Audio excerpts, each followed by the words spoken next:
Bismillahirrahmanirrahim. Alhamdulillahi Rabbil alamin. As-salatu was-salamu ala Muhammadin wa ala alihi wa ashabihi ajma'in. Amma ba'd. Assalomu alaykum va rahmatullohi va barakatuh.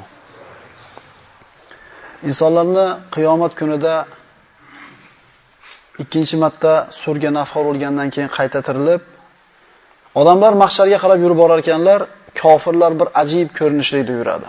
Ular tirilgan joylaridan mana shu tep-tekis qilib qo'yilgan yerga Alloh taoloning yomg'iri yoqqandan keyin ular xuddi o'simliklar o'sib chiqqandek yerdan unib chiqadilar dedi Nabiy sollallohu alayhi vasallam. So'ngra ular mana shunday bir yalang'och holatda, ba'zilari o'tdan bo'lgan libos bilan kiyingan holatda yurib borar ekan, kofirlar yuzlari bilan yurib boradi. Nabiy sollallohu alayhi vasallam quyidagi oyatlarni o'qidilar. Astagfirullah allazina yuhsharuna ala wujuhihim ila jahannam ulaika sharrun makana va adallu sabila. Yuztuban hollarida jahannam tomonga sudraladigan kimsalar ana o'shalar eng ahvoli yomon va butunlay yo'ldan ozgan kimsalardir. Sahobalardan biri ya Rasululloh, qana qilib odam yuzi bilan yurishi mumkin? Ya'ni inson tasavvurga sig'dira olmaydi yuzi bilan yurib borishligini. Shunda Nabiy sollallohu alayhi vasallam aytdilarki, axir uni oyog'i bilan yurgizib qo'ygan zot yuzi bilan yurgizib qo'yishga ham qodir-ku dedi. Ya'ni bu qanday ko'rinishda bo'lganini Alloh biladi, lekin yuzlari bilan sodara olib, yuzlari bilan yurib borishligi mana shu oyatdan ma'lum bo'ladi. Va nahshuruhum yawmal qiyamati ala wujuhihim umyan va bukman va summa ma'wahum jahannam kullama khabat zidnahum sa'ira. Ularning qiyomat kunida holat qanday bo'ladi? Alloh kimni hidoyat qilsa, bas o'sha hidoyat topguchidir. U zot kimni adashtirsa, yo'ldan ozdirsa, ular uchun unga o'zga do'st, madadkorlar topa olmassiz. Qiyomat kunida yuztuban hollarida ko'r, soqov, kar qilib tiriltiramiz. Ularning borar joylari jahannamdir. Hech har qachon jahannam o'ti susaysa, biz ularga olovni lovullatib yuboramiz. Dunyoda ba'zi bir odamlarga Allohning oyatlarini o'qib berilsa, yuragi siqiladi. Eshitlikni xohlamaydi. Ya'ni bu narsani xohlamasligini ochiqdan-ochiq aytadi. Kecha bir ukamiz aytib beryapti, mashinasini to'xtatgan ekan, bir odam chiqib o'tirib, Qur'on qo'yilgan ekan, onaningni o'chirib qo'y demiş. Ya'ni ko'ring, Allohning kalomi o'qilayotsa o'chirib qo'y deydi. O'chirib turib tushuntirsa gapirmang menga, kerak emas bu narsa deydi. Ya'ni bu qanday qalblarki, Allohning so'zini eshitgan paytda siqiladi. Kim bu qalblar? Allohning oyatlarini eshitganda, Allohning mo'jizalarini ko'rganda, xuddi eshitmagandek, ko'rmaganda yashagan kimsalar qiyomat kunida ko'r holatda tiriladi. Va man a'rada an zikri fa inna lahu ma'ishatan danka va nahshuruhum yawmal qiyamati a'ma. Kim mening eslatmamdan yuz o'girsa, bas, albatta uning uchun tang, baxtsiz hayot bo'lur va biz uni qiyomat kunida ko'r holatda tiriltiramiz. Qala robbi lima hashartani a'ma va qad kuntu basira. U Parvardigorim, nega meni ko'r qilib tiriltirding? Axir ko'rar edim-ku degan edi. Qala kazalika atatka ayatuna fanasitaha va kazalika al-yawma tunsa. Alloh aytdi, u ko'zi ko'r bo'lib tirilgan bandaga. Shunday, senga bizning oyat mo'jizalarimiz kelganida ularni unutding. Bugun sen ham ana shunday unutilarsan. Ya'ni ko'zini yumib ko'r bo'lib olgansanmi? Bu kunda ko'zing ko'rgan bo'lsa ham dunyoda ko'r holatda tirilasan. Ko'zlari ko'r, hollari bir xor bo'lgan, hamda yuzlari bilan jahannamga yurib boradigan kofirlarning ahvoli shu bo'ladi. Oyatlar kelgan, kitob tilovat qilingan, mauizalar bo'lgan, ibratlar ko'rsatilgan, lekin quloq tutgan emas. Beparvo tashlagan, qiyomat kunida bular ham Allohning rahmatidan beparvo holatda bir chekka tashlab qo'yiladi. Ular ko'r, kar, soqov va yuzlari bilan so'daralib boradilar. Alloh taolo ularga zarracha marhamatini ko'rsatmaydi. Yawma yunfaxu fis-suri va nahshurul mujrimina yawma izin zurqa. Ularning rangi qanday ahvolda bo'ladi? U sur chalinadigan kundir. U kunda biz jinoyatchi kofir kimsalarni ko'zlarini ko'k, ya'ni nursiz, yuzlari qaro bo'lgan hollarda yig'urmiz. Ya'ni Allohning azobidan qo'rqqanligidan ko'zida ko'klik, rangida qarolik paydo bo'ladi. Bu ularga tushib qolgan dahshatning bir holati. Ular o'zaro shivirlashib, dunyoda 10 kungina turdinglar dedilar. Biz ularning aytadigan so'zlarini juda yaxshi bilamiz. Ularning eng to'g'ri yo'l tutgan donolari bir kungina turdinglar dedilar. 10 kuncha turdik desa, eng aqllisi, eng to'g'ri gapni gapirayotgani bir kun turdik deydi. Insonlar mana shunday mahshargohga yiqilib kelar ekanlar, quyosh asta-sekinlik bilan pasayib yaqinlasha boshlaydi. Yaqinlashadi, 1 kilometr yoki 1,5 kilometr masofa kelib to'xtaydi. Ya'ni necha millionlagan kilometr uzoqdagi quyoshni yorug'i yerga qanaqa bir issiqlik beradi. Qanday yorug'lik, issiqlik beradi. Mana shu yorug'likda kunduzi turib qolsangiz 1,5 soat qoqish chiqib qoladi, shoptolish chiqib. Endi bu 1,5 kilometr masofa kelgandagi tasavvur qiling insonlarning ahvolini. Kuyib ketmaydi. O'lib qolmaydi, chunki o'lim yo'q endi. O'lim bir marta bo'lar edi. Kullu nafsin za'iqatul maut. Dunyodagi har qancha azob, mashaqqat, har qancha bir qiynoq, qattiq bo'lmasin, bitta o'lsa qutuladi inson. Lekin bu kunda o'lim bo'lmaydi. Ulardan ter oqa boshlaydi tanalaridan. Mana shu holatda ular terlariga botib turgan paytlarida mu'min kishilar o'zlarining anbiyolarining oldida ularga berilgan havuzlardan suv ichib turadilar.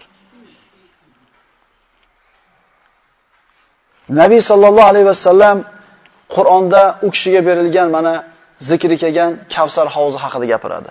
Inna a'toynakal kavsar fasolli li robbika vanhar. Albatta biz sizga Kavsarni ato etdik deydi Alloh taolo. Imom Buxoriy va Muslim keltirgan hadislarda Nabiy sallallohu alayhi vasallam aytadilar. Mening hovuzimning uzunligi 1 oylik masofachalik uzoqlikda.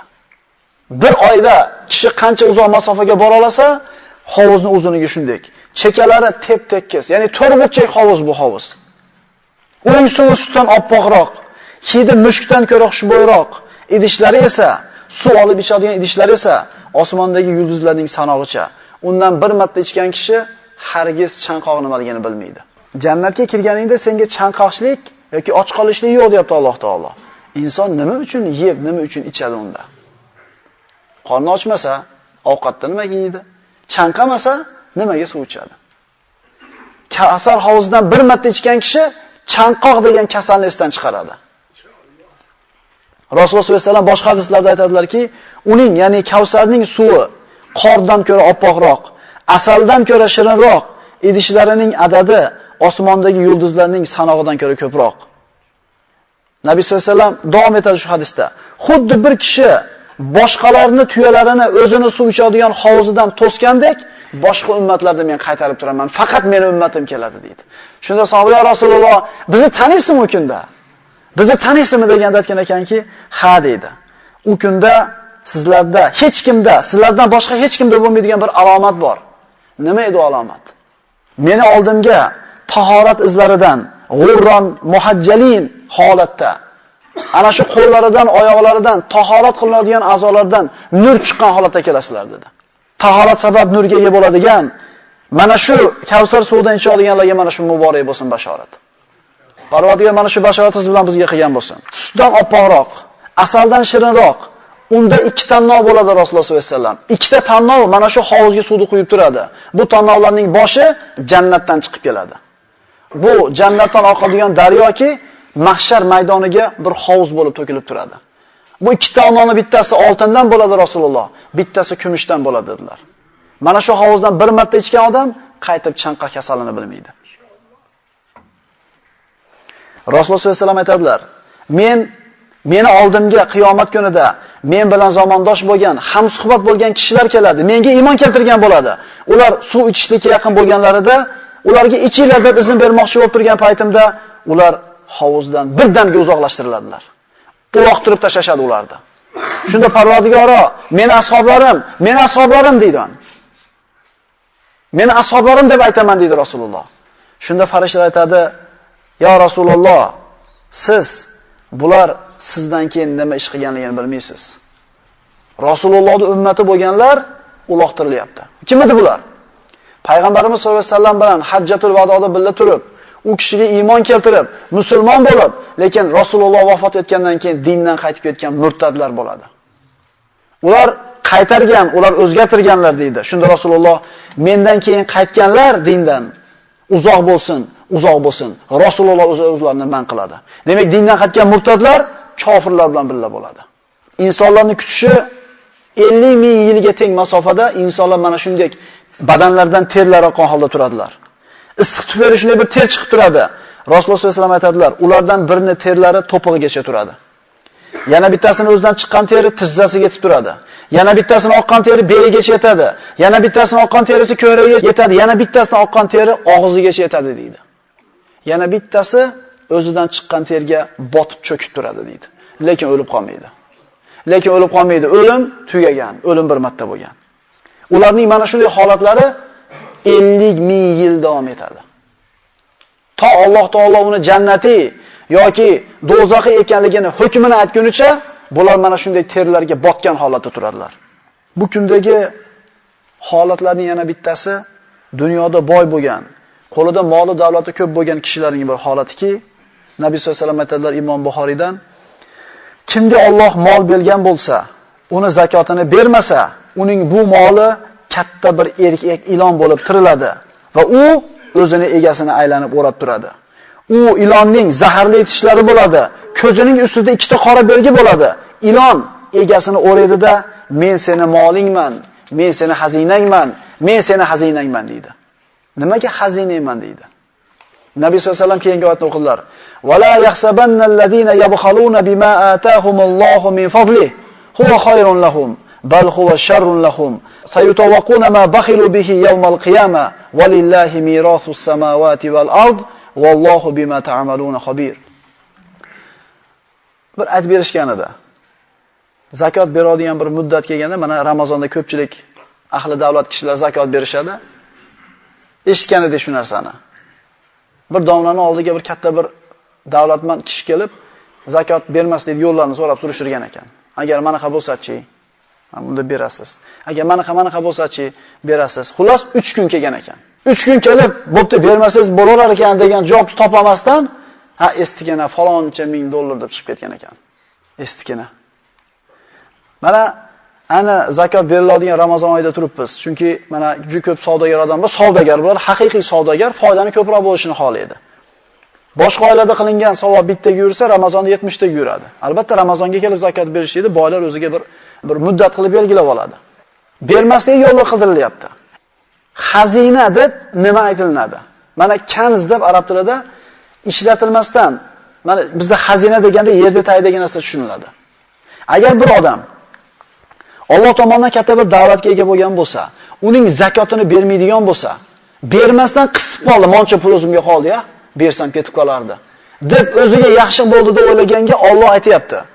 Alloh fazli karami bilan ato qilgan narsalarning zakotini berishga baxillik qilgan kimsalar hargiz bu qilmishlarini o'zlari uchun yaxshilik deb hisoblamasinlar. Yo'q, bu qilmishlari o'zlari uchun yomonlikdir. Baxillik qilib bermagan narsalari qiyomat kunida bo'yinlariga o'ralajak. Ilon ko'rinishida, dahshatli bir katta ilon, zaharli ilon ko'rinishida bo'yniga o'raladi.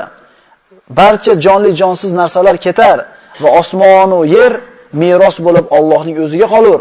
Axir Alloh qilayotgan amallaringizdan xabardor-ku.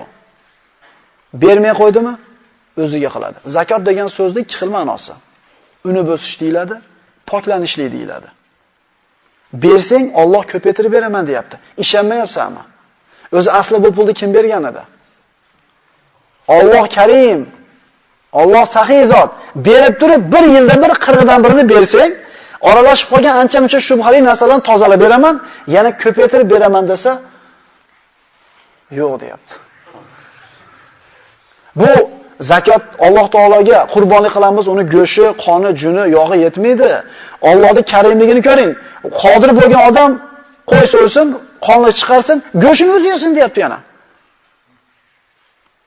So'yasan, o'zing yeb maza qilasan, savobni men beraman deyapti Alloh taolo. Alloh shunaqa karim zot, lekin shuni ham qilmaydi insonlar.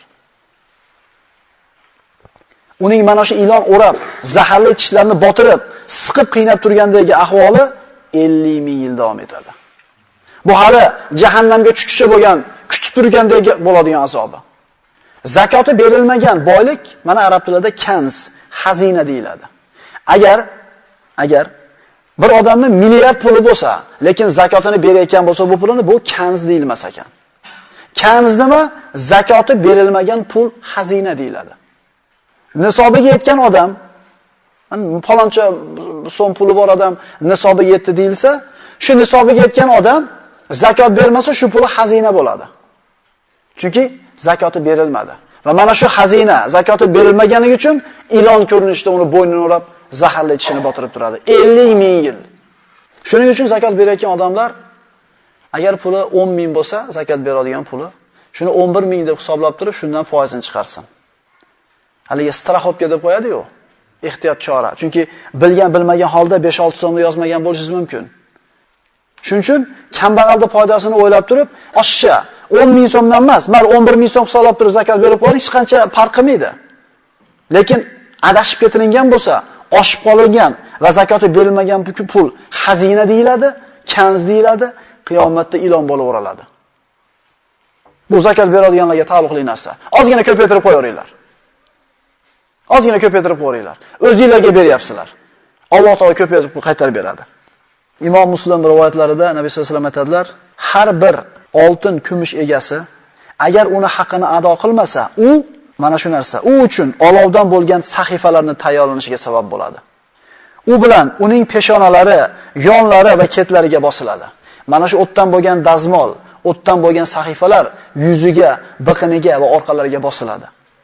Agar u sovib qolsa, jahannamga yana qaytariladi. Va bu holat zakot bermagan boyni mana shu azoblanishiga yana 50 ming yil davom etadi.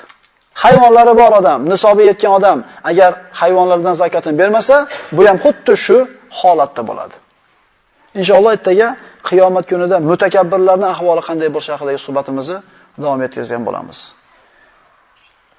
Bir shingil aytib qo'yaman. Ertaga o'qiydigan narsamizdan. Dunyoda puli bilan odam nimasi bilan boshqalarning oldida kibr qiladi? Nima sababdan o'zini katta tutadi? Puli bor, yo amali bor, yo falonchilardan, yo pokinchilardan mana shu narsalari bilan o'zidan pastroq bo'lgan odamlarni mensimasdan kibr qilayotgan odam qiyomat kunida Rasululloh odam ko'rinishida yaraladi, lekin chimaradek kichkina bo'lib yaraladi deydi. Xuddi shu tepalagan, xor qilgan odamlarini oyog'ini ostida tepalanadi.